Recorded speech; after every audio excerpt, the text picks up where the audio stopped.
Zora, He-Man's twin sister and defender of the Crystal Castle. This is Spirit, my beloved steed. Fabulous secrets were revealed to me the day I held aloft my sword and said, "For the honor of Grayskull!"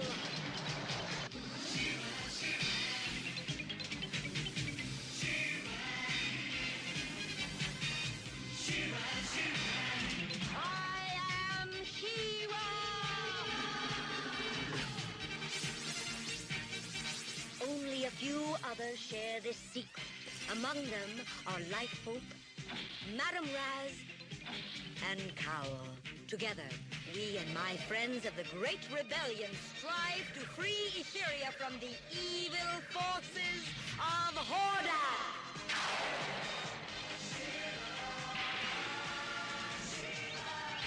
Hello, this is OptimusSolo, and welcome to the 53rd chapter in our Powers of Grayskull series. With me for this journey, as always, into the Masters of the Universe franchise is TFG1Mike. Hello. Hello. And it's 2016. Yep. Wow. Yep. How fast time goes. Yep. So are you ready for more Myths of Etheria now that we've turned the calendar to 2016? Are you still wanting to get into some Etherian legends here? Yeah, I mean, so far, I don't know what it was. We're 18 episodes into this series out of 93, Mm-hmm. and I don't know what it is about this series, but this series now is almost. I can't wait until we do, because I assume, and I know you probably haven't planned this far ahead, but I assume when we do the full-on episode 125, the full-on overall recap of the entire podcast series here, Mm-hmm. I assume you're going to have us rank the 4 different cartoons overall as a rating, and right now, She-Ra's beaten out Filmation He-Man for me. Like, this is so much more enjoyable, and I think it's because He-Man went on too long. 130 episodes, just way too many. Yeah, I can see that in a way.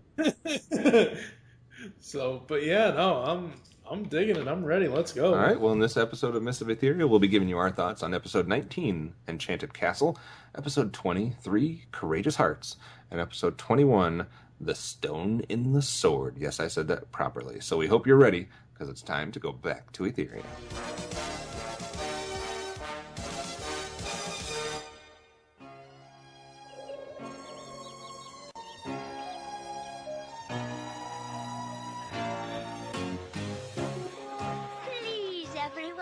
Have your fill. There is plenty of food for all. What's this party all about, anyway? Don't you know? We're celebrating the time Mysticor was freed from an evil power. An evil power? Well, it all started when Spirit and I were riding down a country road. I was on my way back to Whispering Woods when I heard the most beautiful music. It's Bo. I should have known. Uh-oh, Hordsmen. We'd better see what they're up to. You sure that's him? Yeah, they say one of the rebels plays music. It must be him. Then let's grab him. Hordak will be pleased. Besides, I hate music. Me too. You know, Spirit, it's too nice a day to let Hordak's henchmen ruin it for Bo. Maybe we should teach them a little music appreciation. I'd love to teach them a lesson they won't forget. For the honor of Grayskull!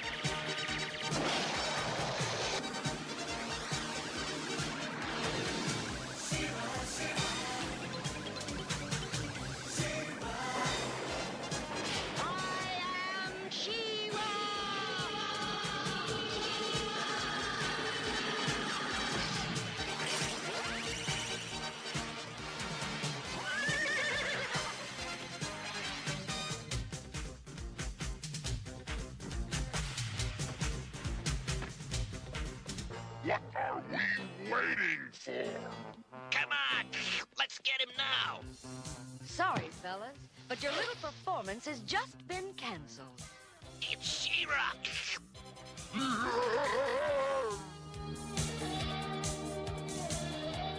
Where are you taking us?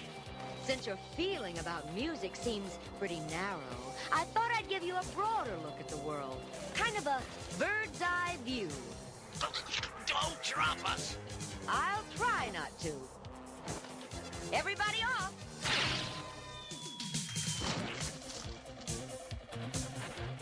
First up today is episode 19, pause, Enchanted Castle. Air date of October 2nd, 1985. Written by Lee Frazier and Linda Euro. Robert Lamb helped with the teleplay. Adora tells the story of the time Mysticor was ruled by an evil queen named Mortella. She ruled the kingdom in terror and had captured Adora and Bo, who were then freed by an old woman. As Mortella fell from her throne, it was revealed that the old woman was actually Castaspella, Mysticor's true queen, who had been put under a terrible curse by Mortella. We had Tongue Lasher and Rattler make an appearance. We had She-Ra, Castaspella, Bo, Cowl, and Spirit. And then, of course, we had Mortella and the Magic Knights. So what did you think about the whole, kind of guess you would say the background or the origin story of Mysticor and the ruler there? I like it. I think it's interesting. I think what's more interesting about this episode is the story device of how the story is told. My only question about that is that when they cut back and forth between the story events and Adora and Cowl, they're supposed to be in this grand hall. They're supposed to be having this party at Castle Mysticor or whatever. You mean to tell me no one can hear Adora say that she is She-Ra or hear Cowl say that she... It's just a little thing. I'm not going to take anything off for it, but it just seems weird to me that even though I enjoy the storytelling device they're using, it just seems weird that they're even using it, because it seems like someone would overhear her say that, oh, well, when Bo and I got captured and I had to become She-Ra, and it just seems somebody would find out the secret. Yeah, I could see that for sure. And I think, too, I don't know, it was weird because we got the whole introduction of all the people there sitting around the tables and whatnot, and I was expecting something else, and then we get kind of a flashback episode, and I don't know, Yeah. I wasn't expecting that. I am glad that I didn't read the plot synopsis for this, though, because I had no idea that the old lady was Castaspella. I didn't either. So when I watched it and all of a sudden that happened, it was actually something and that doesn't usually happen, but I was actually shocked. I was like, whoa. I was like, what? I was expecting it to be somebody, but I wasn't expecting it to be Castaspella. So that was cool because they did kind of different voices for it as well. So I kind of like the whole, I mean, we're getting some background, we're getting some origin stories and some more character development for one of the characters. I said back in 2015, hey, I want to see a little bit more. We're getting it for Castaspella in this episode. I'm not saying it's a 100% perfect episode, but no. I do like that we're getting the backstory of how she ruled this place and how at one point she was taken out and then she got put back into power, etc. So I'm a fan of that. Yep. All right, well, let's see some specific moments we liked at this episode as we go for the first time today to the Whispering Woods. That was a very lovely melody, Bo. Adora, what are you doing out here? I'm on my way back to Whispering Woods. So am I. Why don't we travel together? The road does lead through the dark forest of Mysticor. You'll be better off to have a man with you. Oh, thank you. I'll feel much safer with you. And so you should. Bo and I rode toward the dark forest, unaware of the strange adventure which lay just ahead of us. All right, so we're in the Whispering Woods talking about the good things about Enchanted Castle. I did like the opening scene. Wow, cool seeing all the girls in the one scene. I'd love to get some episodes on each of them now. Yeah. So, I mean, it was cool seeing them, but I'd like to see more. Flashback episode, the reason that kind of, like I was saying before, it kind of struck me off, the reason that was because to do a flashback episode in the chain of events that we've had so far, because you have Adora as a member of the Horde, then you have the movie, you have her get out of that, she becomes a part of the rebellion. And it seems like we're still very early on in the rebellion, and now we're having a flashback to a point when she was already a part of the rebellion. So it's like, are we just flashing to last week? Are we flashing to like, because if this was like this long time ago thing, then she would have been in the Horde. Yeah. So it was kind of weird. Like, it was just like the opening moments of when she was in the rebellion that we somehow just didn't see, but Castaspella wasn't around at that point. Because when was I don't know when the first time Castaspella was seen, but if she's seen in any of those original episodes or anything, then there's a problem. I think the first time she was seen was the dragon of the right. left. So apparently we're flashing back to before that, which there's not a whole bunch of time to go back to. So that was right. I like seeing that they somehow chose to do Rattler and Tongue Lasher because they both have tongues that like hang out of themselves. So it was an interesting predicament because we have She-Ra, Adora with no sword in a place that she doesn't know, in a way that she can't really, she's not going to be able to get out of there on her own. So that was cool. And then, of course, like I had mentioned before, the reveal that was Castaspella kind of threw me back a couple steps. So I'll give him credit for me not seeing that coming. What about you? It's nice to hear Evelyn again. Yeah, exactly. Like, I don't know why that Mortella couldn't have just been Evelyn. That would have been a nice, not necessarily a full-on crossover, but a nice little nod. Or it could have been like a relative or something. Something, yeah. Some connection that have the same vocal cords.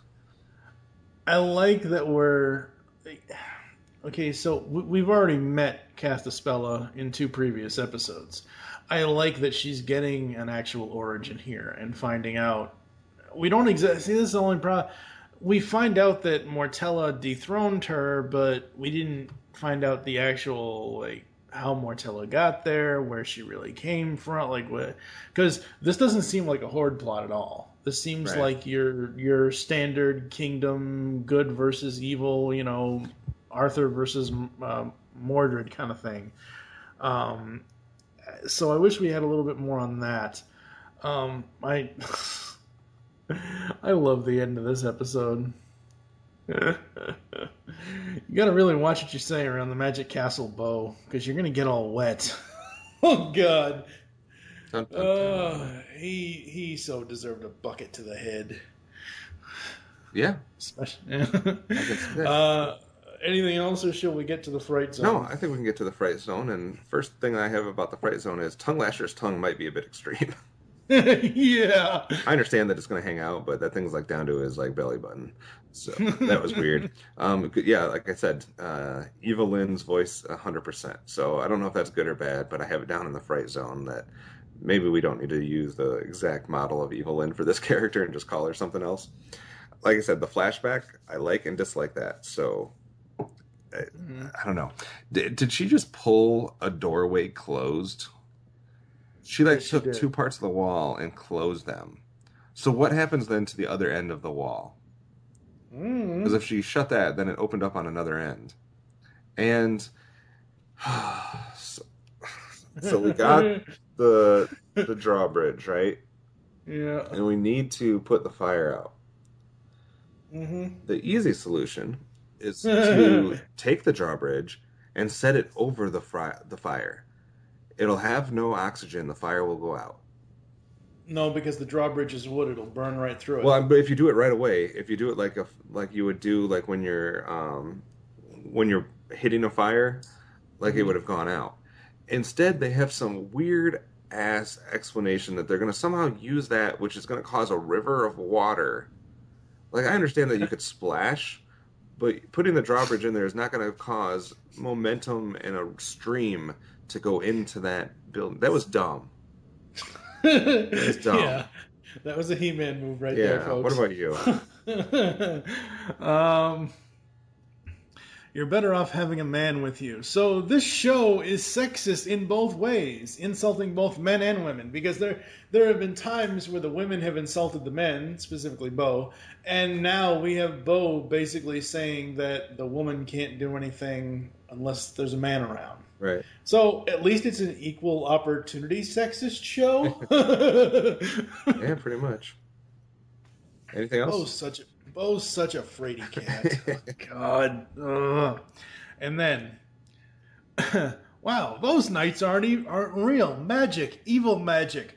Were you not listening 3 fucking seconds ago when the old woman told you the knights are made from the magic of the flame?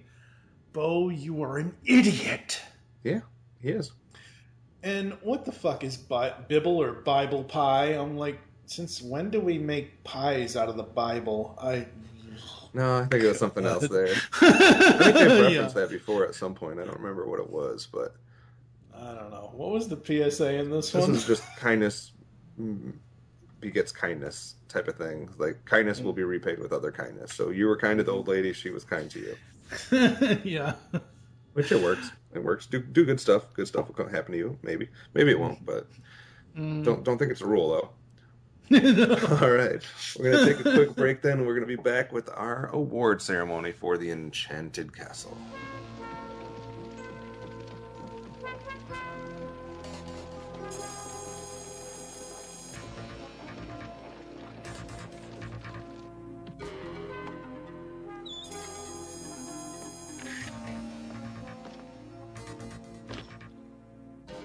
Someone's coming.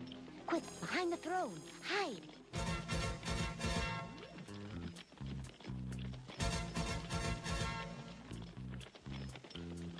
The fire needs tending. You fools! You know that it must never go out! Why must she keep the fire burning? It is the source of Mortella's power. She even conjured up her knights out of the magic flames. The fire has allowed her to rule these many years. Bo, let's split up. We'll lead them away. Stay here. You'll be safe. All right, so first up, we'll do some horde bats for the Enchanted Castle, if you have any. What do you got? Bo, of course, Bo. All right, so Bo gets another horde bat. He's getting a collection. It's not even my goal, but I want to see by the time we get to episode 82, which is the finale for this part of the overall series of the podcast, I want to know who got more Havoc staffs or who got more horde bats, Teela or Bo. Because at this point for me, it's a competition between the two of them to see who's worse. And so far, Bo is honestly winning at this point. What about you? Any horde bats? No horde bats. I just have a protection sword, and that is to cast a spella for saving She-Ra, basically, and for getting to know more about her. And she played a cool role in the episode, so I liked her more than I have in any other episode. Yeah. Well, it's more than we've seen of her in any other episode. Pretty much. I mean, we haven't really. The only times we've seen her before this, it's been in passing, or it's been to, say, "Oh, hey, welcome to Castle Mysticor," or, "Can I take your coat?" or whatever. So, but yeah, for this episode, I'll give her one as well. Rating? I am somewhat high on this one. I mean, I think it's an interesting backstory. Maybe it's just because they shocked me with the whole cast a spella thing, but I liked it. I liked the whole dynamic of who was in charge of that castle and how it kind of came to be, and so I'm going to give this one 4 out of 5. I'm going to give it a 3 out of 5. I enjoyed it. I thought it was interesting. I like seeing Cast a Spella. I like seeing the thing. I just wish the villain was a little bit more flushed out, just more substance, maybe. I don't know. Yeah, fair enough. All right, we're going to take a quick break and be up next with episode 20.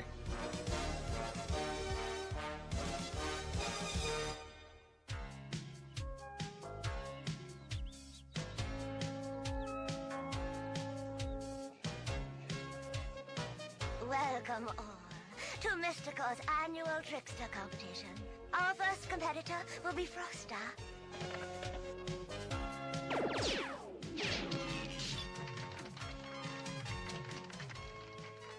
Glimmer, you're next.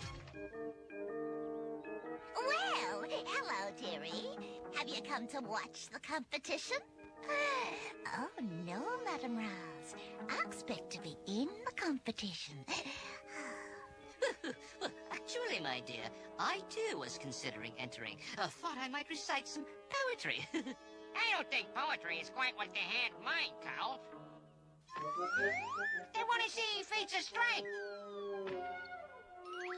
Or magic tricks. Well, now, I see. With you two entering, everyone is sure to have a good laugh. Yes, that's true.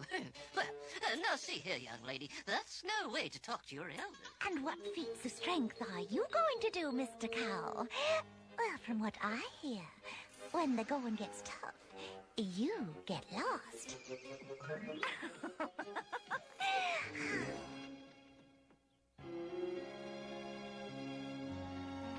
Why so sad, Madam Raz? This is a day for fun and laughter.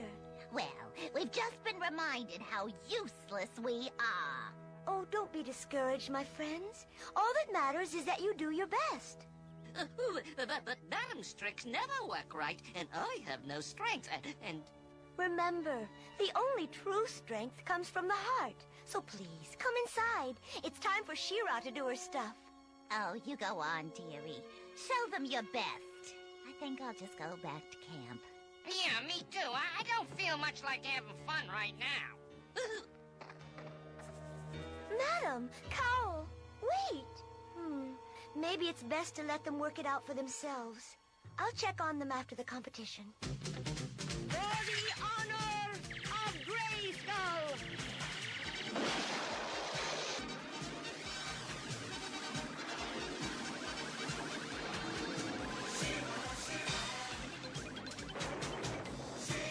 I am She-Ra! All right, up next today is episode 23, Courageous Hearts.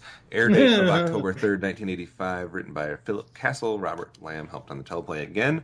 At Mysticor's annual trickster competition, Shadow Weaver appears disguised as a young girl. By tricking the rebels with her assumed identity, she sends She-Ra into the 6th dimension, a place from which no one has ever returned from.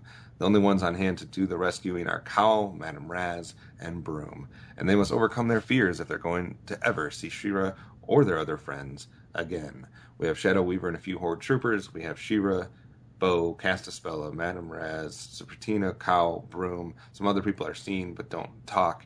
And then we have Celesticar and the Librarian as far as other characters. So what do you think? We're still in Mysticor, just like last episode. So we stopped some gatherings in episode 19. They're gathered again in episode 20 for this trickster competition.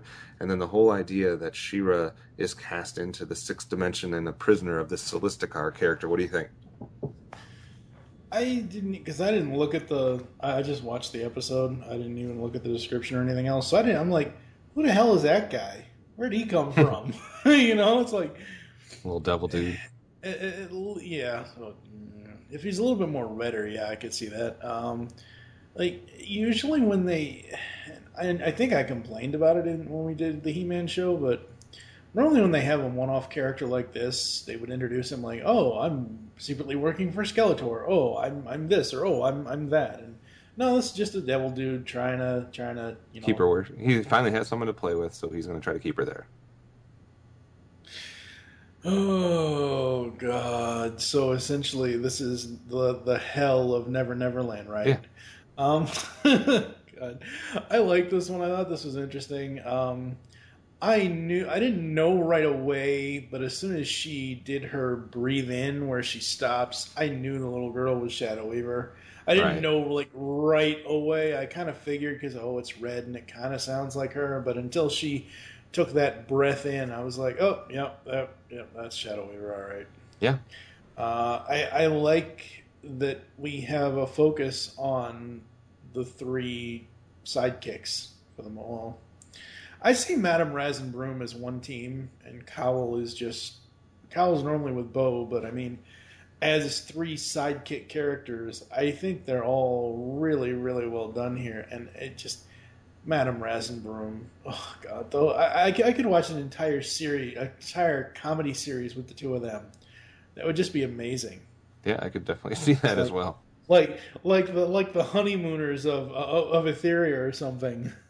Ouch. No, I'm being serious, because if you look at Madame Raz and Broom, how Lou Scheimer did the Broom voice, it kind of sounds like Jackie a little bit in certain tones. All right, before we go down too far on this trail, let's make our way to the Whispering Woods up next.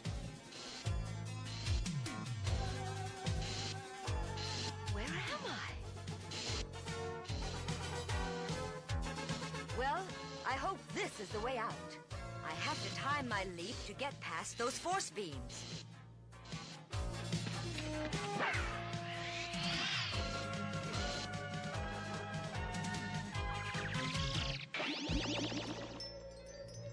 see? We must cross the freezing mountains before we can reach the valley. It's so far away. Oh, come, dearie. We've already been through this. We're the only ones left to save She-Ra. Oh, but we are such little creatures, and so... Weak? Is that the word you were looking for? Well, yes. Who are we fooling? We can't save anyone. We have no strength. Remember what Adora told us? True strength comes from the heart. Now, if we believe in ourselves, we can do it. Well, I believe in us. Good, so do I. Cowl? Well, I suppose I believe in us too. Maybe. Then let's go. Time's a-wasting. All right, we're at the Whispering Woods for 3 Courageous Hearts. What do you got? Good things about this episode. I can lead you, Crash. Poor Madam. I love Madam. Not off to a good start there. No. Like I said, spotlighting the other characters, it was a nice blend. The whole episode, between them trying to get to the Library of the Lost and She-Ra trying to break free. I thought that was awesome. She-Ra has the line with the ghosts, "Come on in, the water's fine." Yeah. And then Broom. Broom has the line of the show. Adam's pretty ancient herself. I heard that. I just love Broom. What do you got? A couple different things here on this one. Not a lot as I've had with some of the previous episodes, but I thought it was interesting to have this one back to back with the last episode, with both being a mystic horror. So I like the premise of this, and I like Shadow Weaver taking a page out of Evil Lynn's book and just kind of doing the whole disguise thing. But other than that, it was a pretty basic episode for me. Nothing too much stood out. What about bad moments? What about Fright Zone moments for you? Fright Zone moments. So I now pay for Hulu at this point, so I'm paying $12 a month for ad free. So I no longer have the ad breaks, but they still show where a break should be. Okay. And one of the times where it should be is right as soon as she finishes off the 3 ghosts, and she fades into the waterfall as the fade out. And I'm like, wait a minute. Like, because we see... we see her in this underground river thing, whatever the hell it is. We see her get out. We see her walk behind the waterfall. Right. And then, because she has to do the little pipe, all that other crap, and we see her standing in the waterfall, getting on the ghost. And then as the thing goes to a potential commercial break, she just fades into the water without even any explanation whatsoever of stepping up onto the ledge or anything like that. So that was a little weird. I already mentioned the villain. I'm like, who the hell is that? Right. Sword count turned to whatever the hell. I think it's count 5 at this point. At least this time it was useful. I mean, at least this time it was useful. So there is that. What about you? Just a couple. Well, just one thing really. How is it fair that She-Ra is in the competition? I understand that they all have some powers and stuff like that, but She-Ra being in the competition, that's not fair. Come on, guys. The PSA is all about courage because obviously we got the main 3 there with Madame Raz, Cowl, and Broom having to find courage to save the day for the most part. So what did you think of that, and then kind of how it wrapped up with the whole episode? Oh, I liked it. I thought it was great. I mean, that's another lesson that pertains to the actual storyline of the episode, unlike last week. I think that's great. Again, I think it's great that they're spotlighting these 3 characters because I don't remember them doing too many Madam and Broom and Cowl specific episodes. No. I mean, usually they're, support, hero support or whatever you want to call it for She-Ra and sometimes Bow and Glimmer and whatever else. I will say about this one really quickly before we close it out or before we get to awards is, you said in the beginning we see some other characters that don't speak. Yeah, that's true. I was kind of surprised that we saw Queen Angela because it just doesn't seem like something we haven't gotten enough with her, right, to really get a feel of what her royal duties are in Etheria, because the whole point of it is rebellion versus the Horde. You'd think we'd see more of her, but Yeah, you'd think. so far not so much. No. So, yeah. All right, well then we're going to take a quick break and we'll be back with some more awards. Well, all we have to do is get down.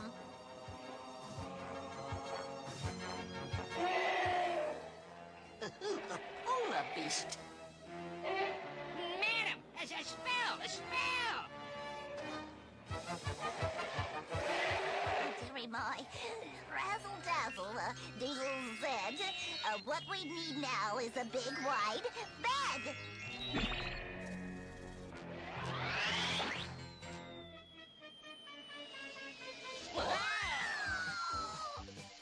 Oh, dearie my, no, it wasn't bed that I wanted. Oh, what was it? Sled, madam, sled! Not bed! Ooh, never mind about the bed. Look what's coming. Oh, no! The end of the road! Hang on!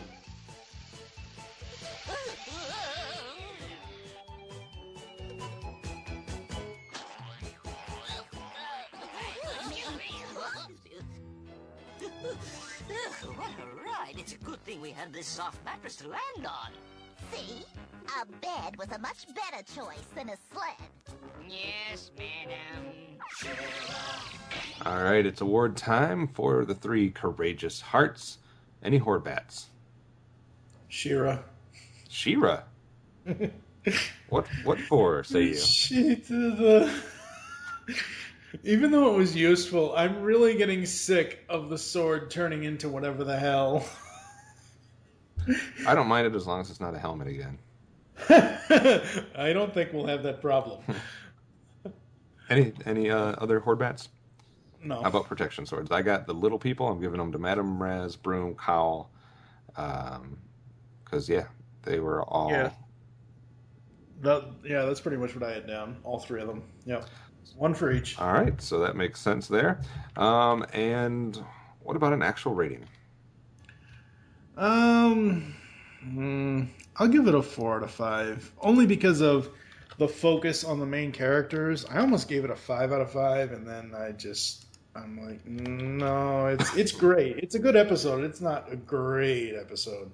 Well, I think we'll just flip-flop because you were 3 and I was 4 on the last one. You were 4 and I am 3 on this one. So just going to give it a 3. It didn't really stand out too much. It was a little better than maybe just your basic episode, but not by much. So 3 Crystal Castles out of 5 for me, which means it's time for another break before we get into our last episode for today, episode 21 coming up, The Stone in the Sword.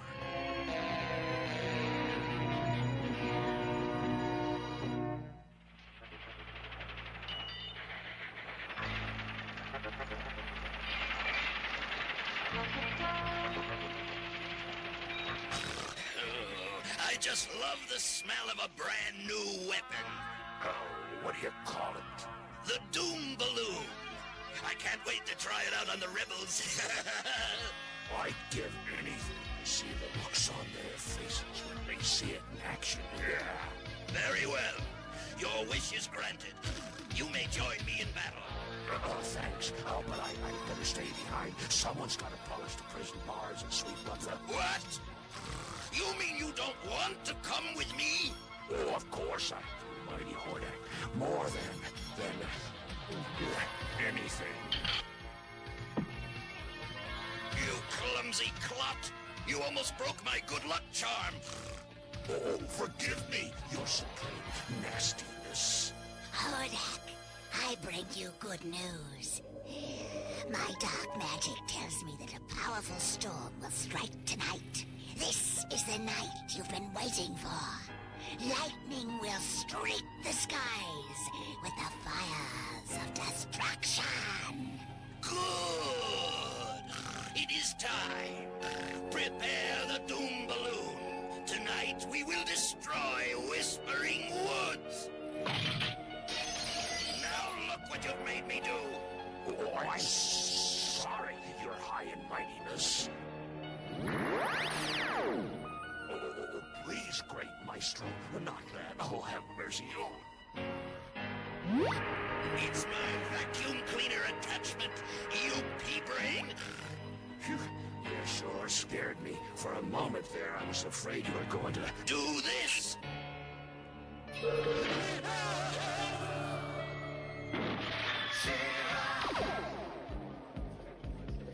All right, last one up today is episode 21, The Stone in the Sword. Air date October 4th, 1985, written by Michael Chain. The stone in Adora's sword is broken while she is She-Ra. Once the stone is broken, she is changed back into Adora. She has to figure out how to get to Light Hope without Swiftwind in order to get her sword fixed and be able to go back to She-Ra. Meanwhile, Hordak has captured Bo. So we have Hordak, Shadow Weaver, and Grizzlor. We have She-Ra, Bo, Glimmer, Cowl, Sprocker, and Light Hope, and we also see the first ones. So what do you think about the whole idea that the sword is broken and the quest to fix it? So, a while ago, yes, I would say 2009. Your sword was broken. No. Oh.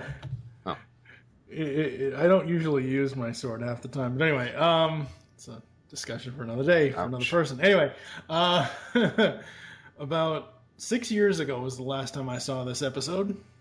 Somebody had mentioned something about that this was one of their top favorite episodes of the entire series, and it was when it was nothing but Adora, because so I'm like, okay, I had to check it out. So I checked it out, and so I had seen this one before, so I kind of remember this one. Honestly, after rewatching this might be the best episode for Adora / She-Ra characterization of the entire series. Yeah, I can see that.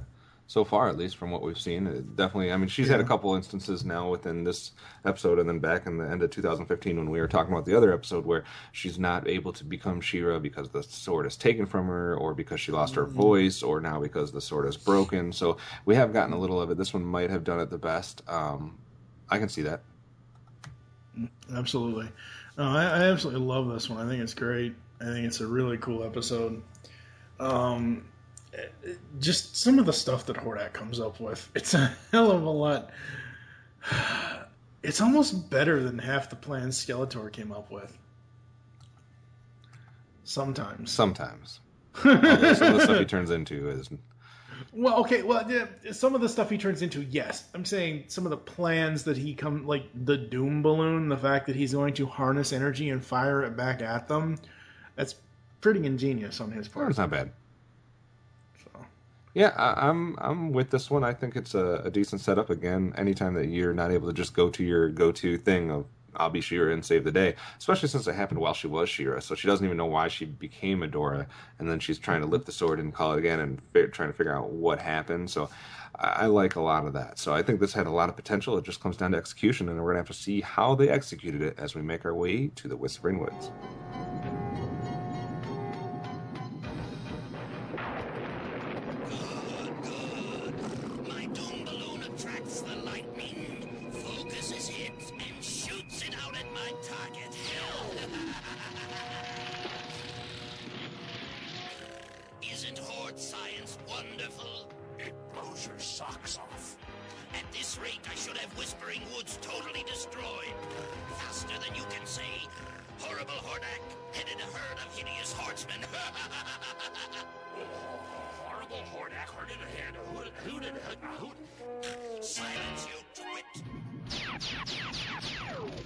So for the final time today, we visit Whispering Woods. What are the things that made you like this episode the most?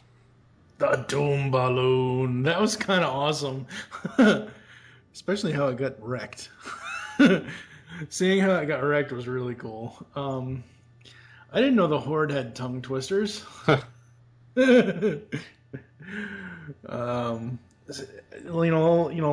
you said, like we already said, having the sword be cracked and having her not be able to change and finding a way to...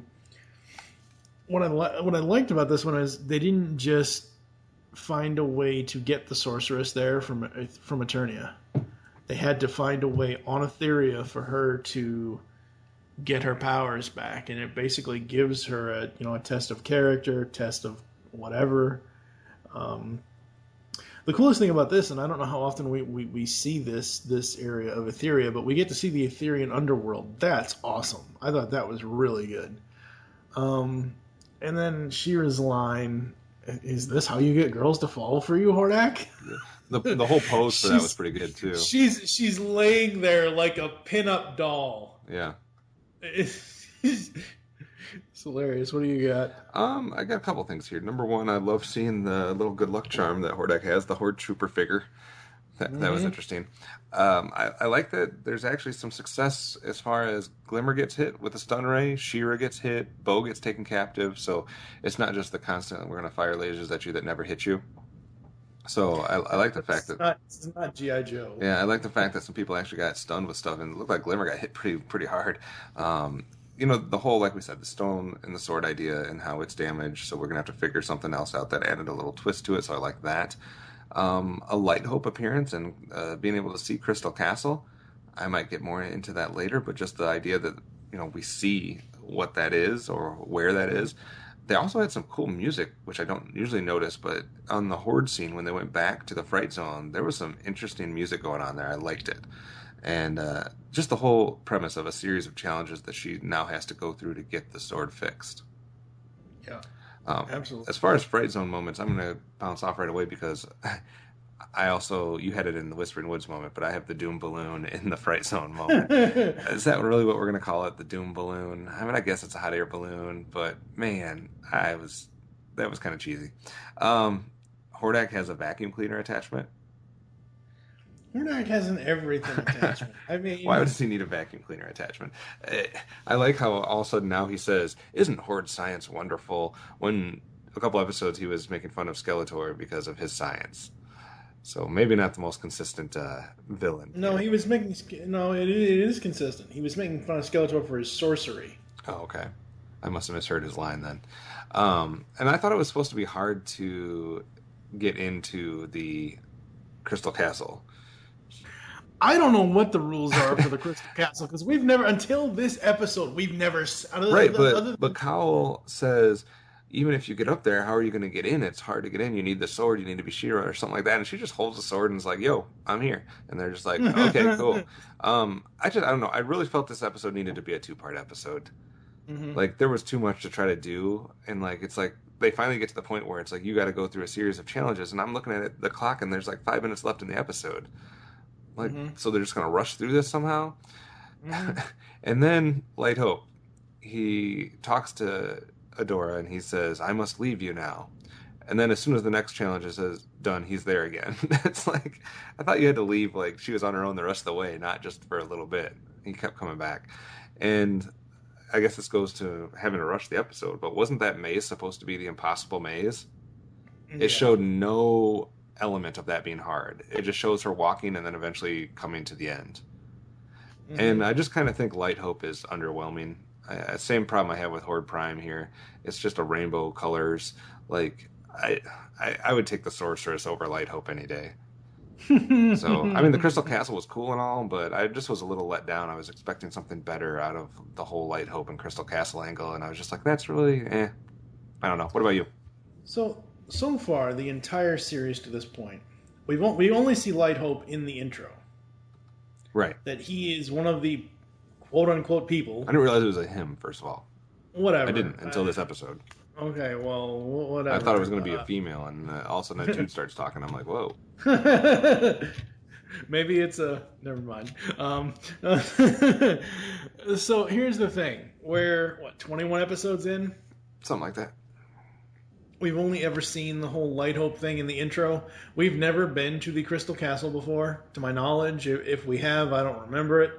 This is the first time we've actually been outside the gates of the Crystal Castle. Yes, we see it in the transitions all the time, whatever. That's part of the whole She-Ra Adora thing, whatever. But I figured by now in the series we'd get some sort of explanation on Light Hope, other than it's a mystical guardian of the Crystal Castle. They make it sound as if She-Ra has been to the castle before, yet so far we have never seen anything to confirm this. Yeah. You'd think she'd have to visit it more often. Like, obviously we saw He-Man having to visit the Sorceress all the time.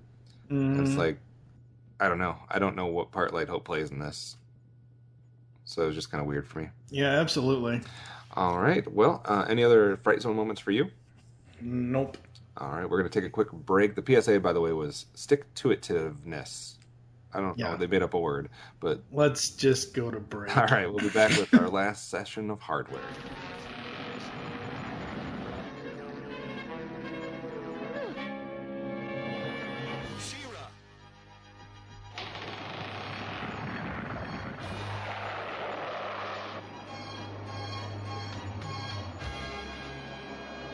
We may have lost the balloon, but we haven't lost the battle. Oh, look out!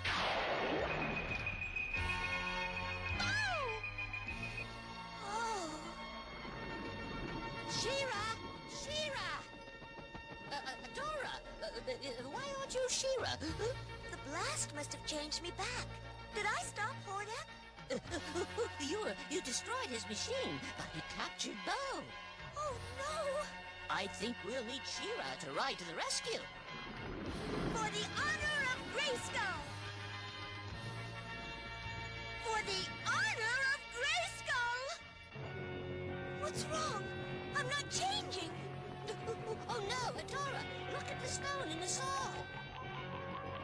It's cracked.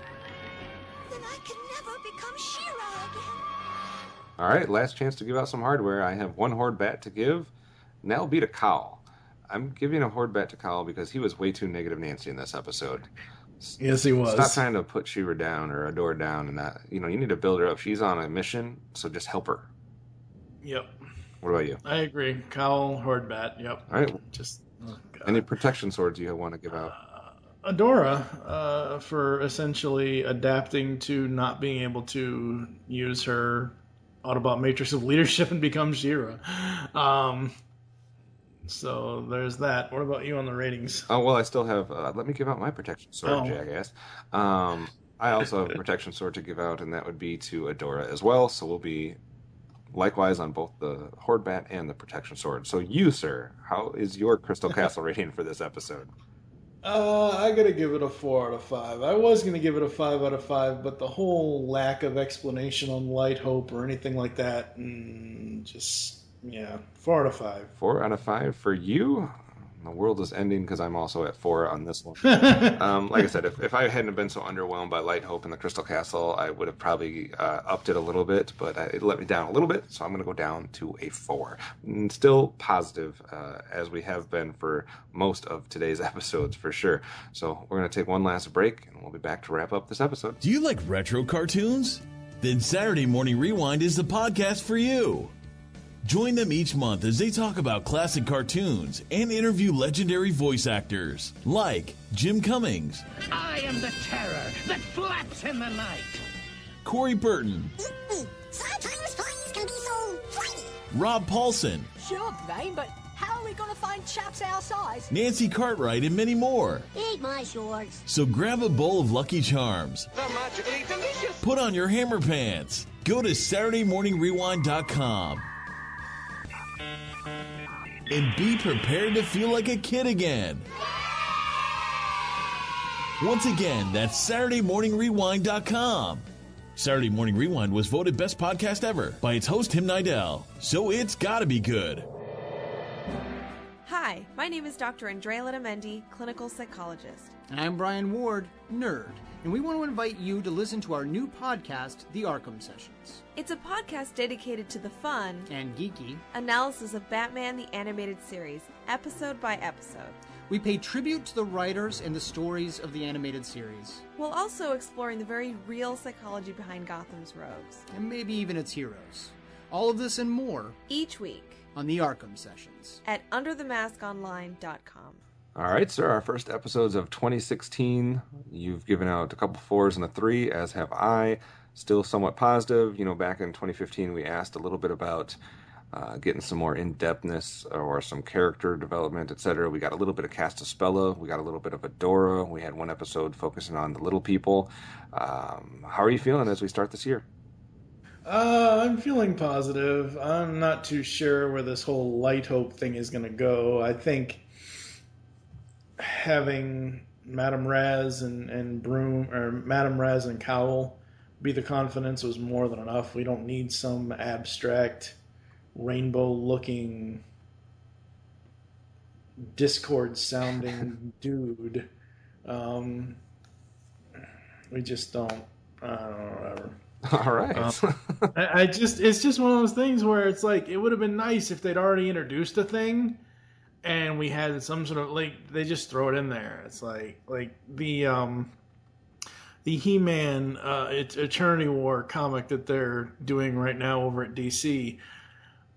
They're developing the story for Adora and She-Ra and all this and all that and everything else. And part of a recent issue was she had a dream where she saw the Crystal Castle for the first time in the series, and she heard Light Hope. So I assume in the comic now they're going to give some sort of explanation, like that's what we needed here. We needed some sort of introduction, some sort of explanation. I mean, it's fine for Castaspella to show up a couple of times and we not have an explanation for her yet, which we've gotten at this point now, but the whole thing with Light Hope, it's too fucking weird. Yeah, I mean, I agree to a point. I mean, I'm not going to dwell on it too much because I don't even know how much they're going to interact with Light Hope, but I don't know. For now, I'm fine with the episodes we've got. We've been pretty positive as of the last, couple episodes. So, again, let's see some more characters, though. Yep. Thank you for listening to the Myths of Etheria. If you'd like to get in contact with us or leave feedback for the show, there are several ways to do so. Visit the website, geekcastradio.com. Leave show us feedback in iTunes. You can call the voicemail line, 502-526-5821. Follow us on Twitter, at GeekCastRadio is the network Twitter. Pal of Grayskull is the show Twitter. Mine is TFG1Mike. What is your Twitter? At OptimusSolo. Become a fan on Facebook. Go to facebook.com/GeekCastradio Network. We hope you enjoyed the Myth today, and don't forget to join us in our next adventure when we will take a look at the next 3 episodes. The Crystal Castle, The Crown of Knowledge, and The Mines of Mondor. I think that's in the Lord of the Rings. No, that's Mordor. For now, I am TFG1Mike with... the one and only OptimusSolo. By the power and for the honor of Grayskull, you all have the power. Try your sword, Adora. For the honor of Grayskull!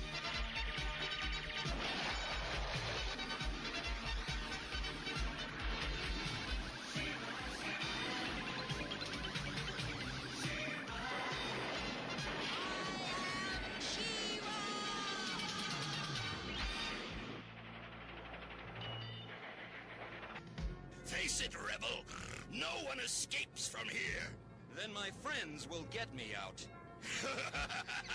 Even She-Ra couldn't break through the force field that surrounds Fright Zone Prison.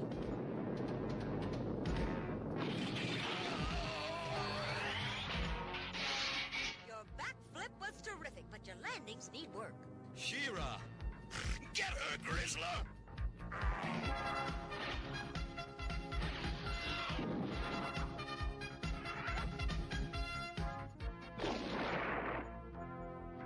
Troopers, attack! Hello, boys.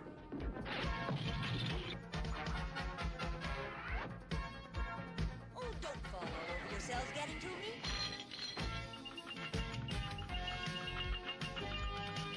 Is this how you get girls to fall for you, Hordak? Funny joke, but this time I'm going to have the last laugh.